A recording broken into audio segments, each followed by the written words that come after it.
Good morning, Saintlanders. How are you? We hope that you're well. The other day, I held a conversation with one of the moms of my kids, the mom of my youngest son, and I should make it clear from the beginning that there was no contentiousness. I'm very well disposed toward her, and that will help you to make sense of the story. But it ended up in a little bit of a kind of not a dispute really, but a difference of opinion is the right expression. And it was concerning. I'm gonna bring it up here. Here we go. I sent her something that I'd placed on my groups, on my WhatsApp groups. I've got one for foreigners. We keep in touch with them. We hold a lot of conversations about many different things going on in the world. And then there's Saintlanders Leaders one, and then there's a kind of another one for donors to the overseas trips and Mr. Miller and what have you. Anyway, so I'd placed this article, and I thought I should share it with her. And it's a tweet that says, the World Health Organization now says your child's presence in school counts as informed consent for vaccination. Parental presence not required. And there's a bit more to the tweet. There's a bit of a thread. So she said to me, I find that hard to believe, meaning that I was engaging perhaps in fake news or exaggeration or conservative hysteria, that kind of thing. So I sent her a document by the World Health Organization which alludes to this, and the document is entitled Considerations Regarding Consent in Vaccinating Children and Adolescents between 6 and 17 years old, to prove to her that I wasn't lying. I mean, this document is unbelievable. It's mind-blowing. It's staggering. But today, this morning, I fell into the same sort of trap of skepticism, which I often do, as she fell into the other day. And I found it quite poignant. So I was sent something, if I can just find it here, without looking up the guy's name, without having to type. Here we go. So I was sent something by a conservative Saintlander, really conservative guy, who lives in one of the Volkseie communities on the West Coast. For those of you who don't know, there are, I think, 4 communities similar to Orania, much smaller, much younger, much less developed, but similar in, I would say, every principle to Orania on or near the West Coast. The one is called Groenriviermond, another is called Eureka, Kotserus, and the last is called Anves. Anyway, my friend, this Saintlander, lives in one of those communities. A very conservative guy, or whatever. The point being that the stuff that he sends me is sensible. But this morning, just like the mommy of my little boy, I received this and I thought, oh, what a load of rubbish. It goes like this. Android users beware. Google automatically signed you up to the COVID-19 tracing app. So usually I would just dismiss something like that. I wouldn't even look into it. But on this occasion, I did. And I followed the advice below that dramatic statement on how to check. I go to, I've got an Android phone, go to settings, then go to, I think it's called Google Services. Is that right? Yeah, Google Services. And then it tells you that if you have been signed up, the COVID-19 exposure notifications app will have been automatically installed without your permission and will be right on top. So I did it. And lo and behold, it is. Can you believe this stuff? Can you believe it? Anyway, I just thought I'd share that with you as something of an indication of the extent to which we are moving into this dystopia, the opposite of a utopia, of the extent to which we are moving into the 1984 type scenario sketched by George Orwell in his famous book 1984. There are other comparisons to be made. End times, Book of Revelations. I've told you previously that there's an author called James Mason who was a Satanist and then gave his heart to Jesus, converted, repented, and so on.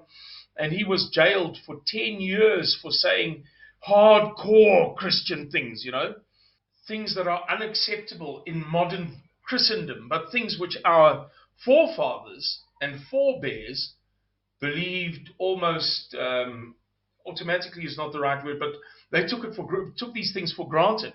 They are in the Bible, therefore they must be true. But our churches have dismissed them and put them in the background and casually overlooked them and ignored them and pretended that they don't exist, or they have worked out catechisms to contradict these Christian principles. Anyway, so this guy James Mason sat in jail for 10 years, and in that time he got a Gideon Bible in jail, came out of jail, and he wrote a book called Revisiting Revelation, which you can find in audiobook form on BitChute, which is an equivalent to YouTube, much less censored. And there's some excellent conservative Christian Caucasian stuff on BitChute, so you can find that video there, called Revisiting Revelation. Maybe I said that already. And in there he describes how that his Gideon Bible from jail has 1,191 pages in it, and he proposes, or he asserts, that in this book he will defend the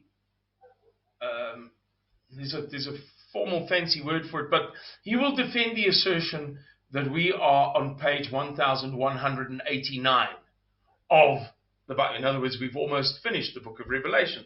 I'm not asking you to buy into that or to believe it, but to illustrate the point of living in a world that is beyond what we might have ever dreamed of 20 or 30 or 40 years ago, that suddenly we find ourselves in this twilight zone between daylight and pitch dark night. And people reveal things about the COVID-19, they reveal things about the vaccination, they reveal things about the passport. And it's staggering to believe.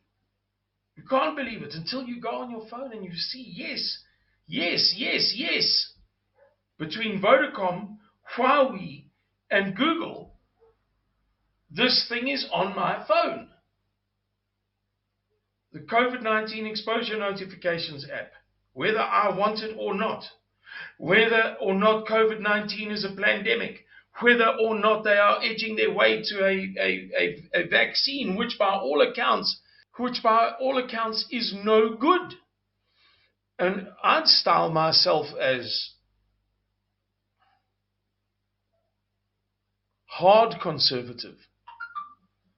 And yet even I can't come to grips with some of this stuff. And I'm going to do a few videos on this theme today. It's not only people like the moms of my kids who are, I wouldn't describe this lady about whom I've been talking as a liberal. Certainly not. But, she's not hardcore conservative. And yet she and I have similar skepticisms. This stuff can't be true.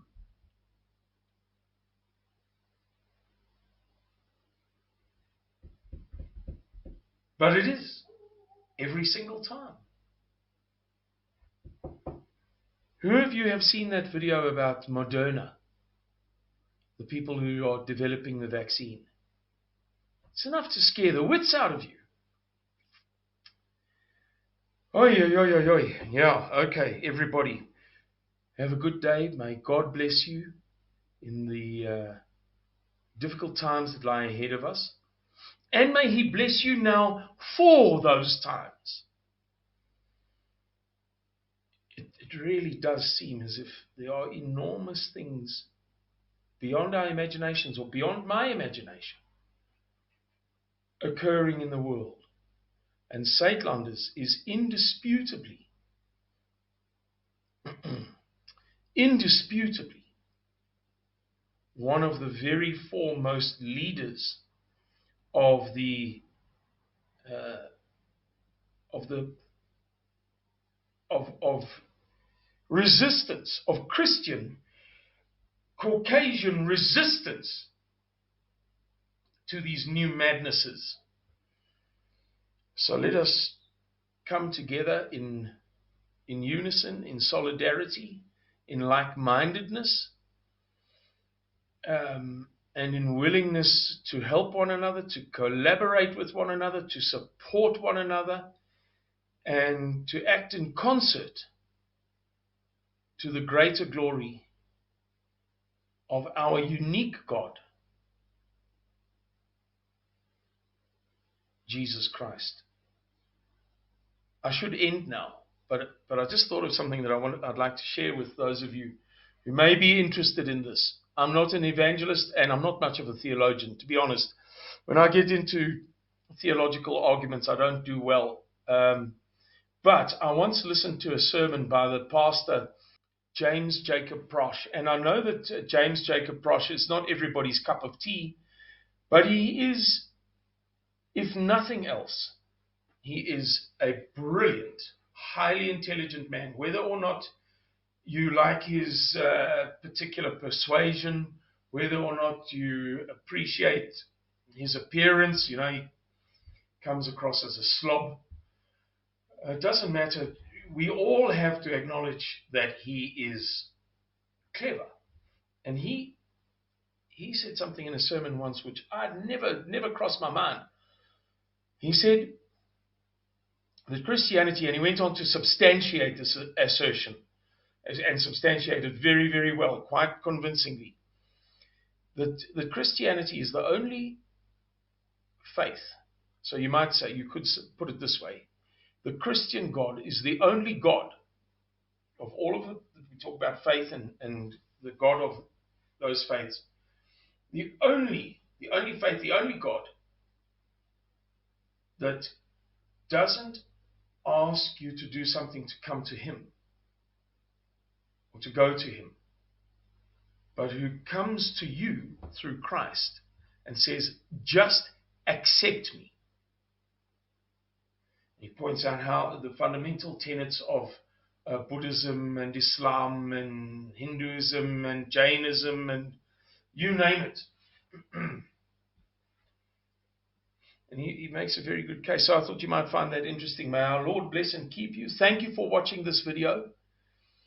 Like it if you liked it, or dislike it if you disliked it. Share it if you believe that somebody precious may profit by it. Good afternoon, good morning, and goodbye.